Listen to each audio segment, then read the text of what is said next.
उरलेल्या भातापासून आम्हाला हा एक पदार्थ करायचा होता। त्यासाठी ना 3 बटाटे उकडून घेतले आणि हा भात मिक्सरमध्ये बारीक वाटून त्याच्यामध्ये हिरवी मिरची, चवीनुसार मीठ आणि चिली फ्लेक्स टाकून छान असं फ्राय करून घेतलं। खरंच खूप छान लागत होतं आणि मी ना हे यूट्यूबवर पाहून केलं होतं आणि माझ्या बेबीचं तुम्हाला पार्सल दाखवायचं राहूनच गेलं होतं आणि मी ना हे तिला रोज घालण्यासाठी असे काही कपडे ऑर्डर केले होते। खरंच खूप छान आले होते आणि इकडे बेबीचे ना रंगपंचमीचे फोटो काढायचे होते।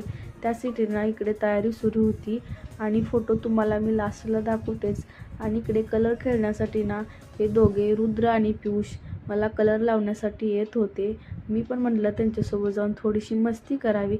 तर परवाचा दिवस असा होता। भेटूया पुढच्या ब्लॉगमध्ये आणि माझ्या बेबीचे फोटो कसे आलेत मला नक्की कमेंटमध्ये सांगा। बाय।